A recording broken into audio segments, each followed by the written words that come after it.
The following is a presentation of the Matt Talk Podcast Network.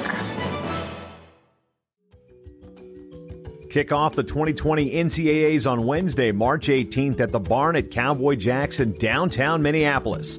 Presented by J-Rob Intensive Camps and Track Wrestling, the 7-7 pregame party will feature 7 high-profile guests with connections to the wrestling community, including business people, entertainers, athletes, and coaches. Dan Gable, 1972 Olympic gold medalist, 2-time NCAA champion, and 15-time national champion head coach, is the first booked guest. The full lineup of featured guests will be revealed via J-Rob Intensive Camps and Track Wrestling social media in the coming weeks. Event proceeds will be donated to Take Down Cancer, an initiative of the Randy Shaver Cancer Research and Community Fund. Shane Sparks of Track Wrestling and the Big Ten Network will serve as the event MC. Sparks will interview each of the 7 guests for 7 minutes, the length of the collegiate wrestling match, mirroring the format of Track Wrestling's popular 7 Minutes Q&A series. Come celebrate the sport of wrestling with friends while supporting a great cause. Tickets purchased online include a complimentary drink for those 21 and up. Ticket quantities are limited, so reserve your space now for this exciting kickoff party. And for more information, go to 7in7party.com and get your tickets today.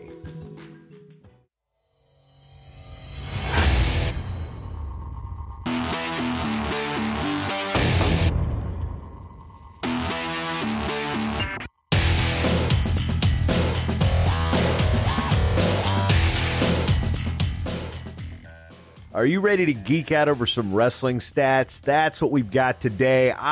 Jason Bryant, your host here on the Short Time Wrestling Podcast. We'll be talking with Greg Anderson and Dan Seifring from WrestleStat. Yep, that's the site you've been clicking on, hitting your compare wrestlers, getting everything in order, making your picks. We've got Iowa Penn State coming up this weekend. People are looking at the comparisons. They're looking at the common opponents. We're going to talk with Greg and Dan today about how that whole site works, how the results are implemented, and, of course, the fantasy wrestling component to it, which has been a real big hit. This is episode 593 of the Short Time Wrestling Podcast. Again, Jason Bryant here with you, and I want to throw a couple things at you that have been new on the horizon here with the Matt Talk Podcast Network. I have been pitching to join the team and been doing that about 6 years at MattTalkOnline.com/join the team. That is how you can contribute and support this show and this network. I have recently joined the Rockfin platform.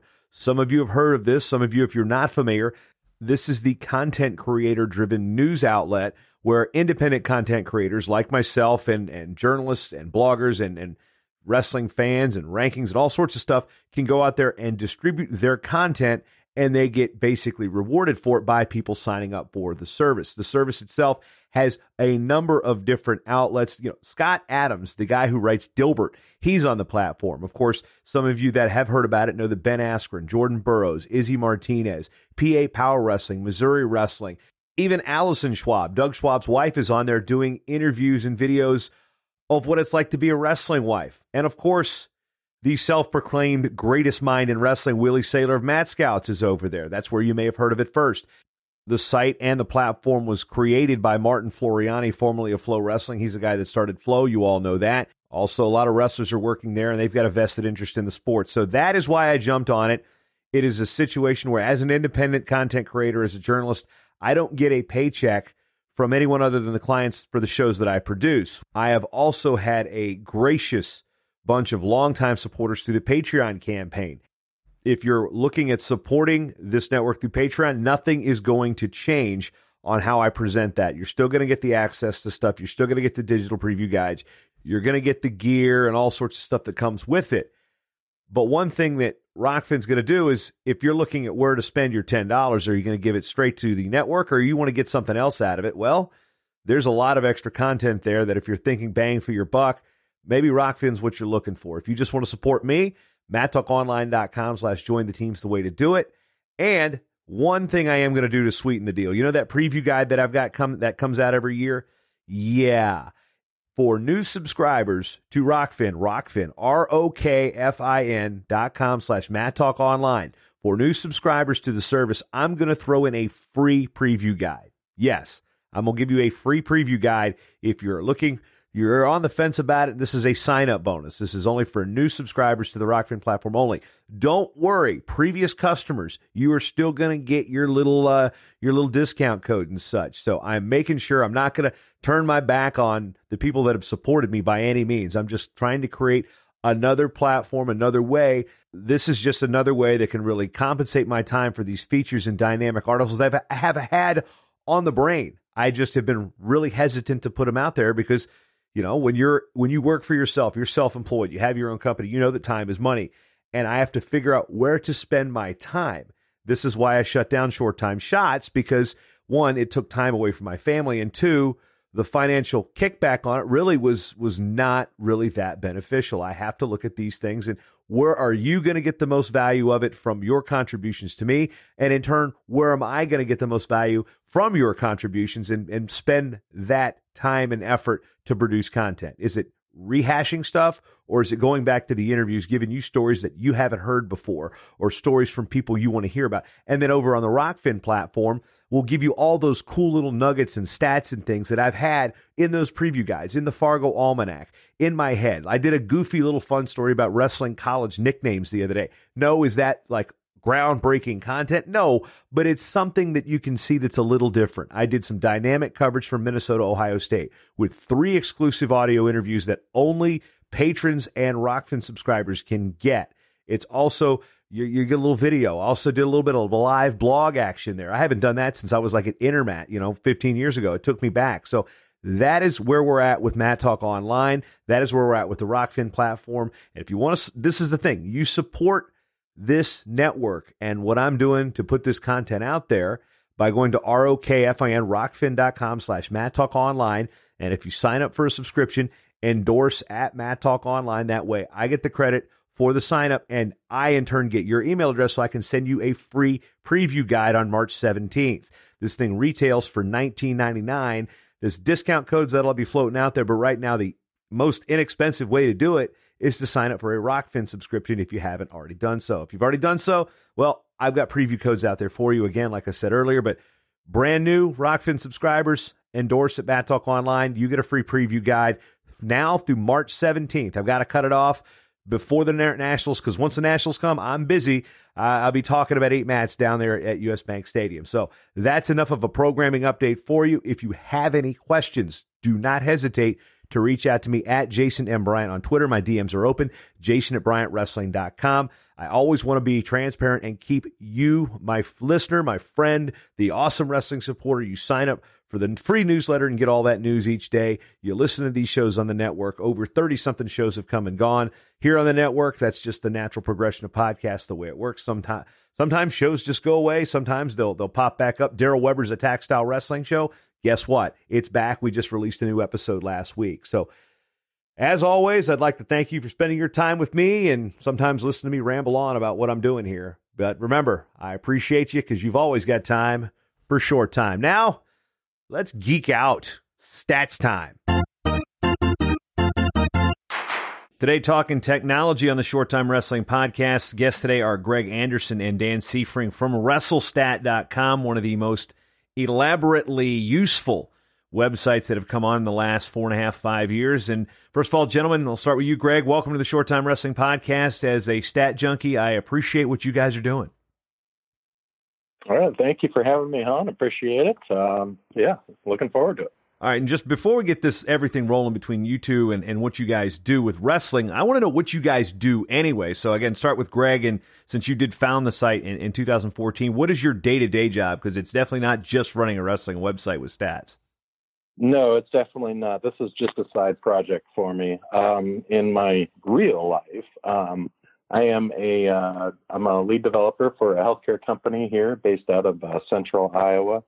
Where we basically provide services to basically help patients stay out of the hospital by doing lots of tracking and data entry, all from their phone, and then uploads to our system, and we handle everything from there.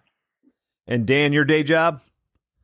Yeah, my day job, I am the office manager for a financial planning company here in New Jersey. So Greg's in Iowa. I am in South Jersey. I've been in Jersey for the whole 51 years of my life. So when Greg talks to you, does Greg say pork roll or Taylor ham? Because I know what your answer is going to be. Well, no, Greg says pork roll. As he should. Anyway, moving to the genesis. Greg, what was the idea behind starting WrestleStat?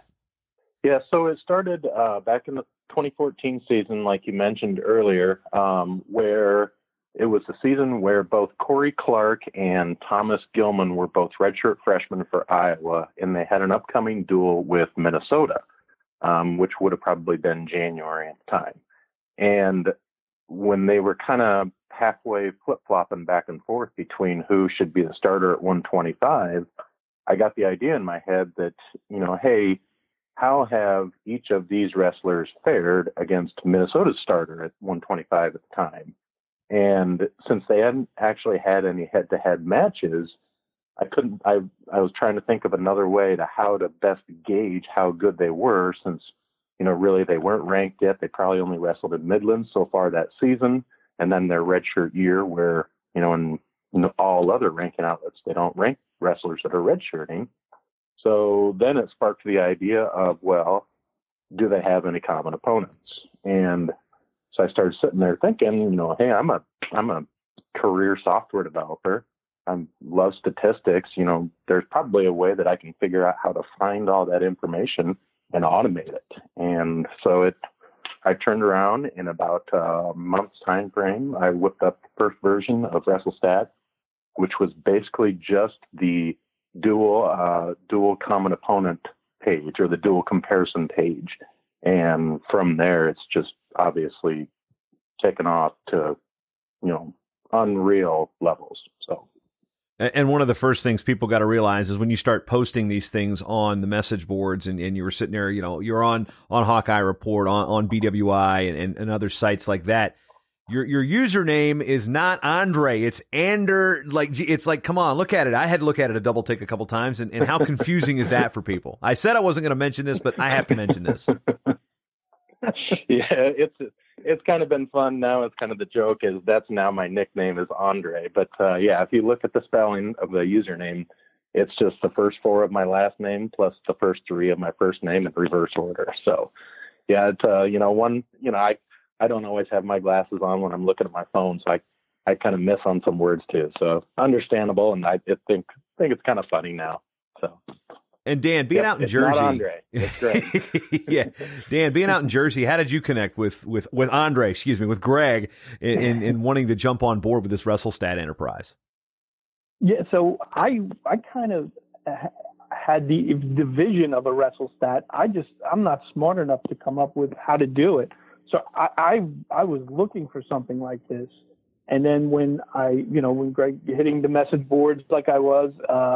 When I saw this out there, as Greg mentioned, I kind of waited a little bit, but then I reached out to Greg and I just wanted to help him because I figured it had to be a lot of work putting in all the stats to WrestleStat, and it's something I was using a lot because I'm a stat geek and kind of a wrestling junkie myself, and so I kind of reached out and I'm sure Greg, being a Midwest guy, had some hesitation to allow me to help at all, being a Jersey guy, but somehow I convinced them, and then all these years later, I won't say I do all the stats, but I do majority of the stats that are in the system now.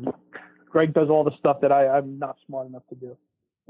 And just so people can understand, a name with a name, you're also pretty prolific on message boards and such in Jersey and nationally. And so your handle also on Twitter, do you pronounce it O'Brats or O'Brats? Yeah, so it actually started, I was a wrestling coach 100 years ago for the Old Bridge Mat Rats. So the recreation team. They got the outdoor wrestling festival there, right? You better believe it. Yep, Screwy Louie has made that place famous. Louis Lazzari, absolutely. Screwy Louie. So when AOL just came out back, however long ago that was, and I was living there before getting married, moving down to South Jersey, I was OB for Old Bridge and Rats for the Old Bridge Mat Rats. And then it's just, since then, now it's pretty much O'Brats is what my friends even call me now, O'Brats.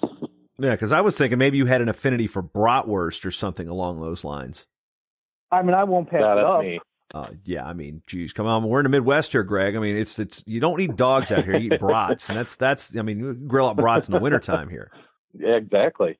It's -5 out. It seems like right now. I'm about ready to fire up the grill. Oh, it's a heat wave here in New Brighton, as my Twitter indicated this morning. 14 degrees and bright and sunny. We actually walked around the block the other day to look at that giant snow whale that's in our neighborhood. But getting back to the stat geekery, because this is something that's also in my wheelhouse, and I can relate with looking at something and going, something needs to be done. Now, my programming languages and understanding of actually how to get these things done probably sits in between both of you guys, whereas I like to look at the stuff and I got the ideas and I do a lot of data entry, whereas as far as then getting over to the programming, I know enough to create some SQL databases, but that's really the extent of it. So, Greg, when building this type of algorithm and building the rankings component, I understand it's ELO, it's the chess method that's kind of driving all of this? Yes, it is. I've always been a chess player. I was in the chess club in high school, which was about 6 people, so no big deal. But I've always played chess on my phone, kind of been doing that for quite a long time. And then when I started up the website, at first it was kind of just an aggregate of other ranking services that we used for the first year. But after that, the site was, at the time, it was just mine. It's like, okay, I want to have my own rankings. And I didn't want to do it manually. I hate doing stuff manually. So the next best thing I could think of is, well, let's automate it.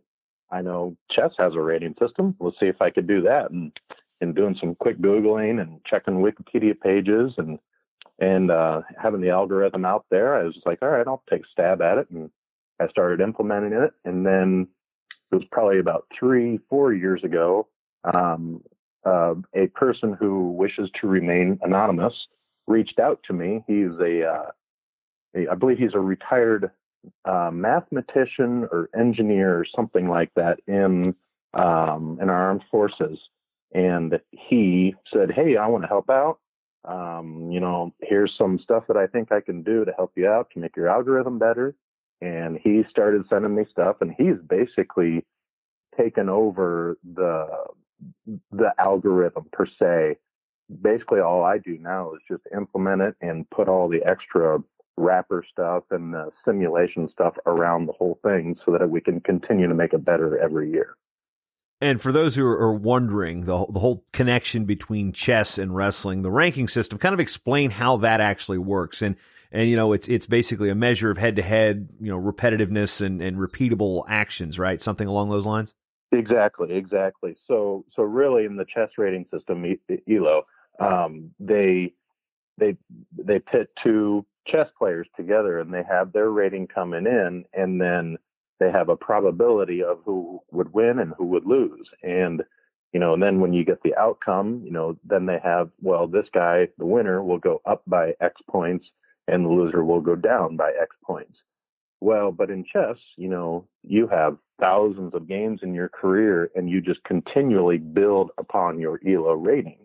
Well, wrestling, obviously, as we all know, you could only have 10 to 40 matches in a season, and you only have 4 to 5 seasons, or 6 or 7 or 8. Who knows when that's going to happen?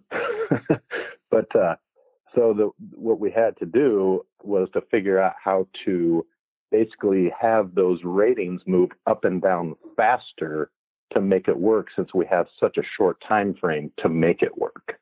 So we started looking at different ways, now specifically the engineer guy, specific ways to apply more weighting to things. And we've implemented, the what we call the equilibrium match count, where once a wrestler hits X number of matches in a season, then we start to say, okay, now they're approximately where they should be rated. But those first X matches, or 14 or 15, whatever it is, we will apply a higher probability for the rating to go up and down faster, to try and make all of this work in our short time frame.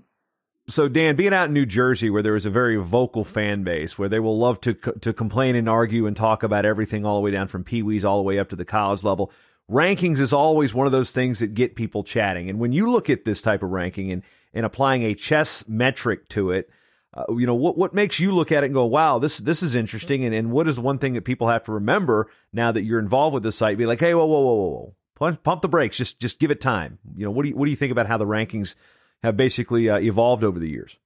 Yeah, so I think the biggest thing with our rankings for people to pump the brakes is when you get a new guy, if they're getting pins right away, they're going to jump the rankings real high, so that's where I think some people want to see a guy go up a lot faster, or questioning why someone is up so much faster. Like using the fact that we use all the years worth of stats, like a Piccinini losing one match to Glory, and Glory not being ahead of him on our stats, that causes problems for people. But it's kind of, they got to realize that we do use kind of the whole career, and obviously Piccinini has a few more wins over Glory.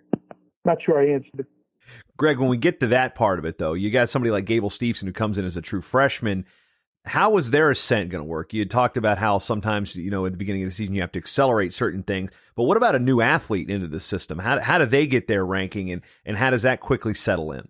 So I kind of touched on it a little bit earlier with the equilibrium match count, but for brand new wrestlers at the D1 level, and I qualify that with D1 level, and I'll give you an example in a second. But once they come in, if they start beating, guys ranked in the 70s and the 60s, they'll move up a little bit because they're beating opponents, but the opponents aren't ranked that high. Now, when you get someone like, we'll just say Aaron Brooks of Penn State, he had a few wins to start out the season with some 40s and 50s guys, and then he got the Chris Weiler win, which was he's ranked number 15 right now. So now he's starting to move up faster, and the way the algorithm works is there is, it just checks the ELO ratings of the two wrestlers. So Brooks was fairly low at the time.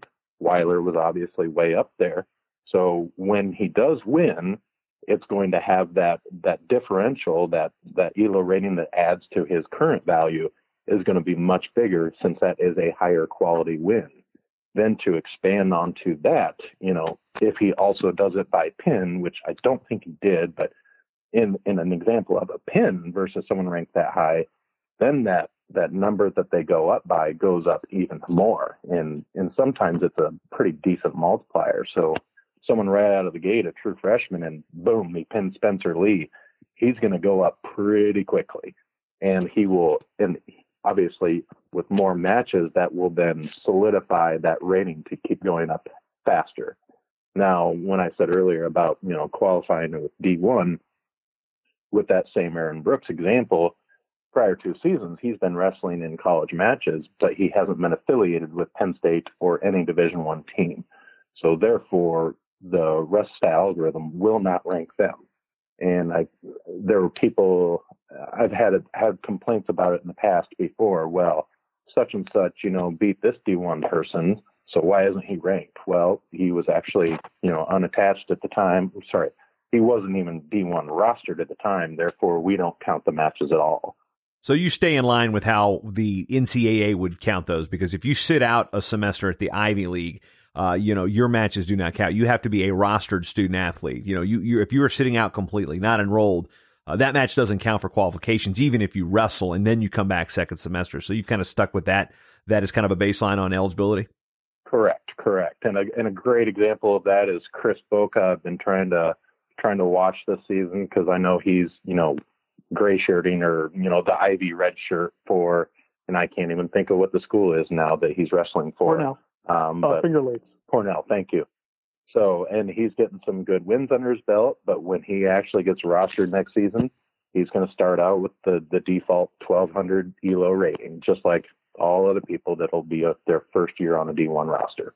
Now, Dan, from what you've seen about how the website has really gained traction, it started slow. Now we've got all sorts of things. We'll get into the fantasy wrestling and the pick'ems contest, but in terms of, to me, in my experience, it takes about 1.5 years for a website really to become part of someone's normal browsing habits. How soon did WrestleStat really become part of your browsing habits? And what do you see about your peers and your other friends that say, oh yeah, I now check this every day, whereas, a year and a half, 2 years ago, they may not have. I mean, explain your viewpoint of the reach of the website amongst wrestling fans that you associate with. Yeah, so I would say that it probably took a couple more years than just a year and a half. Not for me. I'm a geek. I like it. I'm on it. Before I was even helping Greg, I was on it all the time looking for things. But now, I'm also a season ticket holder to Rutgers, and I go to matches, and I'll see people in the stands, have WrestleStat up during the match, and I think that's fantastic. I will say my friends too. It took them a little bit longer. The ones that are wrestling geeks like myself, a couple guys of mine, and they're using it all the time. Other guys, they're like, oh, where can I find this? I'm like, dude, you can find it right on WrestleStat. Come on. So it definitely, and I can tell you this season, Jason, I get more emails from coaches and not complaining, just saying, hey, this result was wrong. It was reported that this guy was in the lineup, but actually it was this guy. So I know a lot more coaches are looking at it now. I would say Greg and I are getting a lot more of the emails from parents asking about, how come my son, he's on, a Division III team. Can we get him in there? So it's like, because you can see stats for other divisions, even Division III kids, but we don't track all their matches, only if they're wrestled a D1 or D2 guy. So I'm getting a lot more emails from those parents saying, hey, my son, all his stats aren't on here. So, I know a lot of people, we have a crazy number of people looking at the site now. And I think I think the fantasy helped and just through time. But I know it's being used a lot now. Yeah, I want to talk about that time for a little bit, because back in time when I was running Intermat from 2005 to 2008, this is before the NWCA even had the scorebook. This was before track wrestling and the OPC. I actually had to manually enter the dual meet results for every division that I could find into the database. You'd pull up a team, and then the rosters would preload. You tab through. It would take me about 2 minutes per dual meet to get the tab thing, because I'm really good with the alt tabs and the tabbing through. But sometimes you'd have a weekend, especially when you had this time in January with the dual jamborees, the national duels, things like that. You'd have almost 100 dual meets in a weekend to enter, and that would be like, well, there goes my Saturday. Now, even now with the Division I level, I'm tracking the dual meet results, just tracking the results for the NWCA coaches poll, and that's still a lot of time just to enter the dual meet results and track them all down, and that's with subscribing to the RSS feeds and getting the emails. How do you go about compiling the data, and what's an average, say, Saturday? We just had a busy Saturday of dual meets. What was the average Saturday like for you entering each of these individual results, not just from duels, but from tournaments as well? Yes. So with the duels specifically, I could kind of wait to the end of the day and knock them out pretty quickly. I will first go look on track on the OPC to see if they have the result. And then it's a lot easier if I could just take that and then have that on one screen and then enter the results. On our screen, it's drop downs and people can't see it, but it's drop downs and easy clicks. So I could get through one dual meet, in less than a minute, certainly probably 40 seconds, to be honest with you. If it's there in track, that helps a lot. If it's not, then I'll have to go out to a team's website to get that result. And sometimes it's just D1's pretty good, but we also put in results for D2 right now, and they're a little harder. Sometimes we have to wait a few days before we get those results. So to answer your question, on a Saturday, if my kids are older, I got 3 children. My son is going to be 20. My twin daughters will be 18. So they don't need me constantly around them. As a matter of fact, I probably hardly see my son now. So if me and my wife aren't doing anything, we're sitting watching the show, I'll be on my laptop putting results in, on a Saturday typically. If not, I'll wait to the end of the day and I can knock them all out real easy, especially if they're all in there by then. Tournaments, a little bit more time consuming. I try to kind of hit that on a Sunday morning or a Monday morning before, get to work or something like that. And so that's a little bit more tricky. Yeah, and of course, compiling the schedules and whatnot. Greg, I know that you and I had talked about the sharing schedules and stuff, and this year I basically abandoned it as far as my Matt Talk Almanac site, because it was just, I wasn't getting the traction on it, but it was just like compiling a schedule just to be able to track these things down.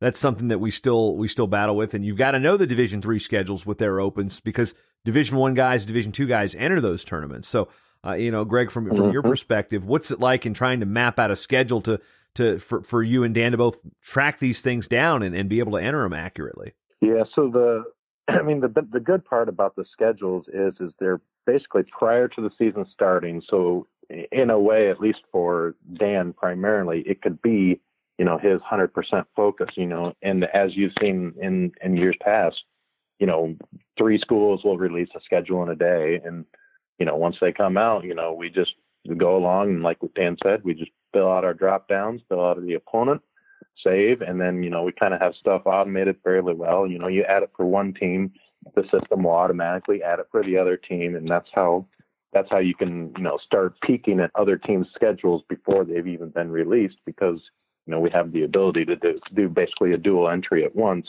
to do all this, to try and make it as fast as possible.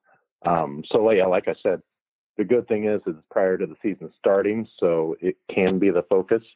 If they were doing schedule changes, stuff like that in the middle of the season, boy, I'd start pulling the last 7 strands of hair out of my head that I had left. Yeah, and what's funny is I really wish I would have had that type of thing a couple years ago, because you'd sit there and you've got duplicates and stuff. Because I would do it on a spreadsheet and then kind of sort and find all the duplicates as best I could with the search and replace, and then plug it into my database. But if it was a dual, oh my goodness, dude, you're where were you when I started this? Oh wait, you were here doing your things. Yeah. Jason, if I could say something too, we put the schedules in as I check schedule. In the preseason, August, I'll check everyone's schedule 3 times a day. I hope my boss doesn't hear that, but so I'm always on top of it. But what's nice is I give a shout out to Pirate. He sends out that email. I'm sure you get it. Actually, I haven't gotten it in about 2 years. Oh, okay. I love the schedule. I live for it.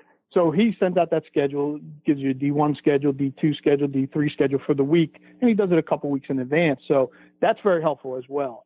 Knowing what's coming, of course, sometimes things change, schedules changes. We had snow this past weekend with North Dakota State and Iowa State, so I have to keep an eye on when that duel is going to be rescheduled. But we've geeked out on the data entry, but now what do you guys? I mean, I want to say it's kind of it helped me as a wrestling fan really kind of follow things when I had to enter the results. And Dan, how much has it really helped you kind of understand more about college wrestling and every school versus, what you were just comfortable with being a Rutgers fan, a Rutgers season ticket holder? It's changed my life completely as far as that goes. I was always a big New Jersey high school fan. I've actually started going to the state tournament in 1985, and I have 35 consecutive years in a row I've gone to the state tournament. I don't go to every session any longer, but I've gone 35 years in a row. So Jersey wrestling was my thing. But then when I got into this, it was like, I didn't even know all the D1 teams, Jason. Now I could tell you every conference every team is in. I know rosters I think I know rosters as good as anyone in the country, which I'm sure people will say I don't, but I think I do. I love doing the results. Like sometimes Greg, I'll help you with this. No, let me do it. I want to see, because I want to see the results. I love seeing the results. And also, you may or may not know this, I do the conference rankings for Flow. So this helps me to see all these results as well. So that's the second part of it too. It helps me with that as well. Yeah, you kind of stole my next question, because you actually basically answered it right there in terms of the relationships that WrestleStat have had. You're doing conference rankings for Flow. Greg, I know you've had some other technical partnerships, but talk about the growth, Greg, about WrestleStat and its relevance within the sport of wrestling and some of the partnerships you guys have picked up along the way. Yeah, we've been reached out to, to try and build some of these partnerships, and we've started with a few of them. Kind of one of our earliest ones was Takedown Live, which is a company based out of San Francisco and California, where they have actual in-match statistics, like when did the takedown occur, when did the escape occur, and all that good stuff. So that was kind of the first partnership, and we've started trying to, try to build some more. And I'm really trying to branch out even further. And I know we have USA Wrestling now is linking to our dual results.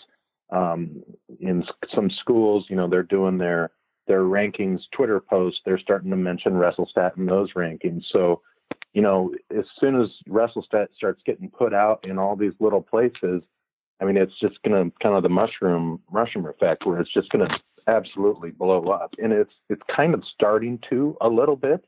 But with the trends that we're seeing, I think we're going to see an even bigger explosion here coming soon, and it's exciting. What's been one of the toughest nuts to crack in terms of trying to get data? Just the time. I mean, that really is the only thing. And one of the things that, I'm me being a developer, and like I said earlier, I want to automate absolutely everything. One thing that I've been playing around with, which, you may have seen that I did earlier this year, is I've started playing around with Twitter bots. And one of those things that I started doing was that the hashtag WS compare, where let's say Iowa State is going to a tournament, and their Twitter guy basically says, okay, up next is David Carr versus we'll say Hayden Hidley on mat 6. If you just pop in that hashtag WS compare, then my Twitter bot will automatically go out to WrestleStat, queue up the dual comparison for those two, and then retweet it back out. And so now basically those Twitter people and anyone following these wrestlers at these schools can now start to inject these WrestleStat wrestler comparisons into all their Twitter feeds with only 7 characters. And, seeing that the ability to automate stuff like that, now I'm starting to dive in. Okay, so now I can start doing Twitter bots to try and get match results. I can start doing Twitter bots to start getting schedules. I'm just trying to think of every possible way that I can start automating stuff to take as much work out of my hands and out of Dan's hands as possible. So I mean, that's my whole thought process is how to do everything better time-wise. Yeah, so I would say I wish more teams would use track wrestling while the duel is going on, because for that, like a lot of times, I'm watching a duel, and I basically could have that result as soon as if it goes from 25 to 285, as soon as that 285 is done, I already have everything logged in there, ready to go. If I'm happen to be watching one specific duel, and I could, boom, it's done. Like that, last night, the Purdue Indiana. I mean, I was watching the match. I had it all loaded up, so I had that done within seconds of the match ending. I wish so. Especially D1s. I can't. It kills me when I'm watching a match and then I want to go. I go right to track to see if they are doing it live, because for one, I like seeing. Okay, if this is a close match, I go to that tiebreaker. Boom, tells me who's going to win the match. I love that. So I just, I want people to know that we're not trying to replace track as far as, we think we offer the result. We think we have an easier place for people to come see the results for any particular wrestler team. We're not trying to replace track. We love track. We use track all the time. We're on it. I'm on it all the time. So I wish more teams would enter their results while the duel's going on into track. Now, Greg, circling back, you touched on this a couple different times about Division II, and that is, basically the Subdivision I level in our sport tends to be ignored a lot, and that is where the growth of wrestling is happening. And, what was the onus to pick up and start a Division II portion of WrestleStat? Well, actually, it wasn't even my idea originally. It was actually the father of a former D1 wrestler who went D2, Tyler Harrington, who it was, and his father was affiliated, maybe not affiliated, but he was maybe an assistant coach or helped out coaching with Maryland Maryville, out of Missouri. And he contacted me and asked, hey, what is the likelihood that we could get a D2 going? And so I kind of looked into a little bit to see what kind of programming stuff would have to change in order to do it. And luckily, I guess I architected the whole system in a way that it was actually a fairly easy transition to do. Flip a couple bits and then just get my hosting service set up, and it was off and running. And, it just kind of goes back to what you said about, where the growth of wrestling is occurring, D2, D3, NAIA, JUCO, and now we're getting the women's wrestling. WrestleStat is not doing a good enough job promoting D2. And, it's something that I need to get better at. And I'm definitely not a social media savvy person at all. So that's where I struggle. But, being able to get some more recognition and more D2 stuff out there for people to see will then help, grow wrestling even more. So, and having the WrestleStat resource available for the D2 level, and then in the future D3 and on, will help fans get into it more, because hopefully it's not just my opinion, but having all this stuff on WrestleStat does make it more fun for fans, because they can get a lot of info all at their fingertips, and go from there. So have there been any discussions, or have you guys reached out to the NWCA or the NCAA about maybe incorporating a ranking you guys are doing into what they do with the OPC in terms of qualifying data and things like that? Nothing specifically yet at this time for just the rankings portion, but I would absolutely love to see that happen. I know when they did it with the BCS for college football a few years back, they had those BCS rankings were actually, I believe, utilizing ELO as well in that. So it's obviously been done in college sports already. Now, obviously, that lost traction, and now they're on the playoff system. But having something in there into their seating and all the processes that they have, which eliminates the human element to it, I think is going to be a good thing. Now, obviously, you wouldn't want to actually replace anything, but having more sources of information to help the seating committee and all those people make better decisions based on the data they have, it's going to be a better end result for everyone. 100% agree. And, I think, I would say that we had talked to NWCA with regards to some things this year, and hopefully we do have a line of communications with them, and would love to work closer with them, obviously. And then we believe that, if we, obviously time is our constraint here. We kind of we do WrestleStat kind of as a second full-time job, and obviously it's not paying bills. We do it because we love it. But, if we had the ability to do this as our full-time job, we think we could do a whole lot more for the wrestling community, all levels and everything, and it would be a fantastic thing, we believe. All right, now probably the one thing that most listeners have been waiting to get to. We've kind of buried the lead on this, and I did it specifically because I wanted people to understand where you guys came from.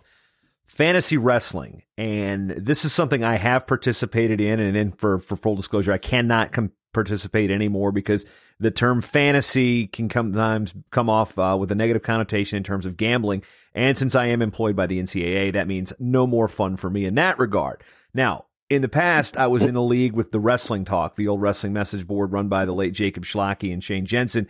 And we would make a draft, we'd pick teams, and boy, we'd have to try to track our own results, post them, and then they would be checked. And it was like rotisserie baseball prior to Yahoo Sports. It was really just kind of an amazing pain in the ass. So to even, there were so many different rules. And one thing you guys did, you created a fantasy wrestling engine that basically kind of uniformly just, created a league. Like, Yahoo has its own little different things. CBS Sportsline has its different things, NFL.com, etc. But as a fantasy sports player in baseball and football, by the way, champion of the Game of Throws League this year, Richard Immel's league. Yep, winner, chicken dinner on the NFL side. But first of all, there was clearly a need, and from a fan standpoint, I don't know if it's completely scalable to thousands and thousands and thousands of people, but it definitely was something that got people talking. And Greg, I think this has been a real, one thing that's really helped raise the level or awareness of you guys is like, we can host it and have it scored through WrestleStat.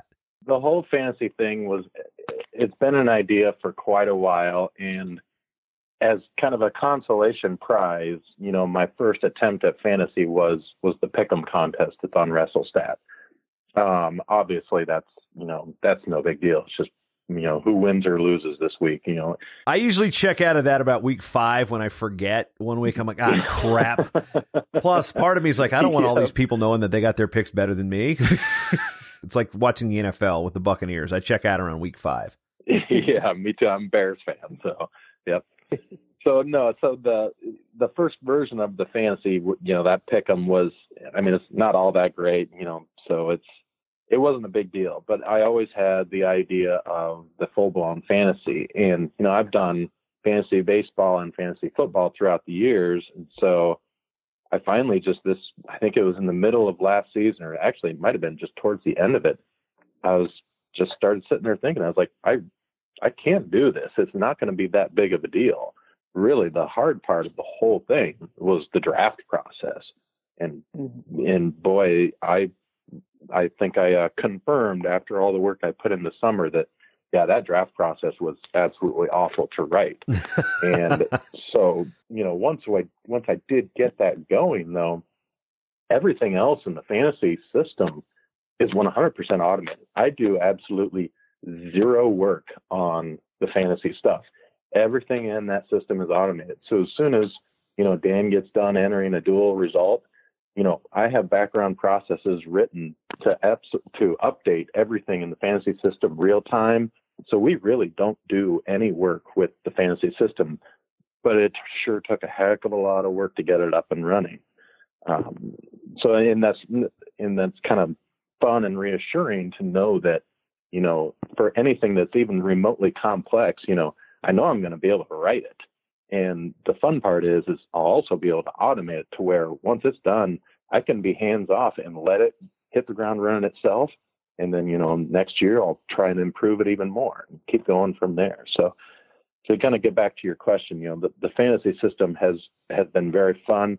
I tried to model it exactly like fantasy baseball, and there are some things that do work well and some things that don't. The scoring model, people are going to have some complaints about how the scoring model works, but you know what? You're in luck. Next year it'll be configurable. So, I already have plans for making way too many customizable settings or the fantasy system for next year to help fans have more fun with it. Because if they don't like what they have to offer now, well, sorry, I can't let you configure it your own way. So you're stuck with it, and that might drive some people away. But in the future, we're going to get more and more customizations and more automations. So it's going to be fun little side project on top of a side project. So off the top of your head, how many different leagues do you believe you have on the site this year? People using it?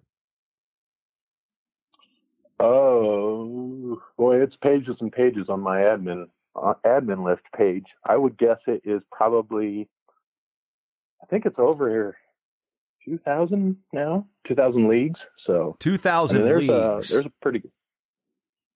Yikes. Yeah, there's probably. Boy, I don't have my numbers in front of me. Oh, and you're probably averaging what? Probably 6 to 8 people a league, conservatively. They're 10-person leagues, but if someone wasn't able to get all 10 people, they can fill in with simulated users. So there are definitely quite a few leagues where there are only 5 or 6 people, and then they'll have 3, 4, or 5 simulated users to basically fill out their brackets. And like I said, next year everything's going to be customizable, so you'll be able to change your league sizes and all that good stuff. But yeah, it's a lot more users than I originally expected. That's kind of a daunting thing. You're putting your head around it. Yeah, we get great crowds at the NCAAs. We're going to have a great crowd this year in Minneapolis with 40,000 plus expected. But that many people, that many wrestling fans are playing fantasy wrestling, and that's kind of wow to me. It is very exciting, and the potential is obviously astronomical. And looking at the growth history of WrestleStat, it's going to be very, very big next year, because what we project and the response that we've had from fans has been phenomenal. Go ahead, Dan. Sorry. No, I was just going to say, and Jason, with that, someone could have bought an unlimited package, so they could be in 5 leagues. So that's part of it as well. So I know myself, I'm in 11 leagues.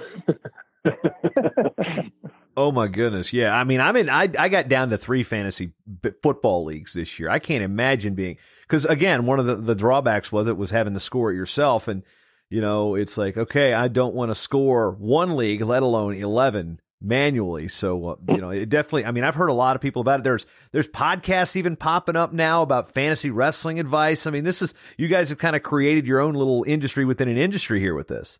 Love seeing those pop up, those podcasts, and they reach out to us, and we talk to them, and we support what they do in any way we can. So we love it. It's the managing of your leagues. Like, I know at first 2 weeks of the season when I had 5 leagues, it was tough. I don't know how Greg does it with 11, But honestly, now it's quickly you go in, you set your lineup. Okay, this team isn't, like Princeton had 3 weeks off here. They basically 20 days off. Well, I got Pat Glory. Well, I got to go find another 25-pounder. So, it's not that hard to manage going forward now that we're into this, this far into the season already now. So it doesn't take long to manage my five teams. I feel like that this fantasy conversation we're going to have to bring up on a future episode as this thing grows, and that kind of leads into one of my final questions here, Greg, with you. Where do you see the future of WrestleStat? What do you want to see happen? Where do you see the perspective from a fan standpoint, and maybe its influence and impact on the sport of wrestling moving forward? At least for the future, the ultimate goal here is we want WrestleStat to be at every level. We want it to be in the middle school level, the high school level, NAIA, JUCO, women, freestyle, Greco. We want it to be basically the keeper of I shouldn't say it that way. We want it to be the go-to place for absolutely every type of wrestling for any fan in the world. And we absolutely have the ability to do it. We have the architecture and the system and the platform already in place to do this. Now we just need basically the time and dedication to be able to implement everything and get it grown. And one of the things that need to be done basically is there's no way I'm going to be able to do this as a side project, and having Dan do all the data entry as a side project or a side thing at night, that's not going to work for us. This has to be our primary focus. And so we just need to figure out how we can make that happen. We need to get in touch with the right people to figure out how to make that work, because what we've done right now, in my opinion, speaks for itself. The fans know what they're going to get, and it's pretty cool. And now we just need to figure out how to take it even further. Yeah, you say that. That's one thing that jumps out at me, that the immediate place that could use this probably the most is internationally, because you have you start as a cadet level, so you can start building that international resume as a 15-year-old all the way through your international career. You don't have a 4 or 5 year window. You could have 15 years of data that could basically give you a ranking. And I don't know how long they time out. Basically, a match when you're 15 is not going to impact your match when you're 25. But chess players have that lengthy career. So I'm looking at it going, okay, where does this guy match up, and where does this guy match up, and you can throw in all sorts of domestic tournaments and things like that too. I just think that type of aspect for the international side of things would be extremely valuable. But again, I think that's another tangent that maybe another phone call, another episode a year or two down the line. Let's hope so. All right, Dan, I'm going to kick it to you. Final thoughts on things about WrestleStat that you've discovered through this, or what you want wrestling fans to know about, and when I guess maybe the best part about it for you of the entire project since jumping on board and you and Greg working on this thing. So I want the fans to know that, one, if you've got a request, reach out to us. Send us an email, hit us up on Twitter, because I know myself. A lot of what we see on the site is me asking Greg for it, because I was like, oh, can I see this? Can you do this? Can you do this? I'm sorry, Greg, to keep you up till 3 a.m. every day, but really, Greg will do if he thinks it's worth it, and he'll do whatever we could do. So again, I don't mean to put all this work on Greg, but I don't do any type of other than putting in the results there. I'm not a programmer. So, but again, if you have questions, if you think you would like to see something a certain way on our site, by all means, ask us, reach out to us. We would love to get to the fans more information. So for me, it's been great working with Greg on this, and I appreciate everything he does for it. Greg, give you the last word, since it was your creation. Almost let's see, we're looking up on a 6-year anniversary. Wait, it's 2014. Can I do math? Yeah, 6-year anniversary here. Yep. No, I guess I don't know if I have too much to say. I just it's just been an absolute blast of a project to do. This was literally my first website I actually wrote in my whole programming career. Everything else has been different types of programming, but this was actually my first website ever built. So I think I've got a pretty good track record of building stuff. It's my first one. It's been a blast. I've learned a lot. Heck, I even had a job interview just a month ago, and I learned something in the interview, and I've already implemented into the site. And it's already, performing better just from that little example that I got. So, I mean, it's been a lot of fun for me, like I said. So, and I hope I can do it even more. The website is WrestleStat.com. There's also a donate button on there. You can start your fantasy wrestling league. And when you're filling out your brackets come conference and NCAA time and you're sitting there scratching your head, who do I pick?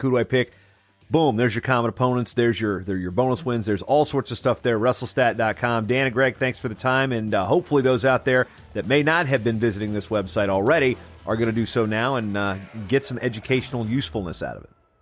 Thanks, Jason. Thanks a lot, Jason. Appreciate it. The Short-Time Wrestling Podcast is proudly outfitted by Compound Sportswear. Shirts, singlets, custom gear orders, everything you need. Call up Cliff and the crew at cmpteamwear.com. Hey, you know what? Did you like the show? You want to hit that subscribe button? MatTalkOnline.com/listen. Various different ways to subscribe to this show on your favorite podcatcher of choice. And if you're already subscribed and you already listen and you love the show and you want to support this show and this network, MatTalkOnline.com/join the team. Become a team member today.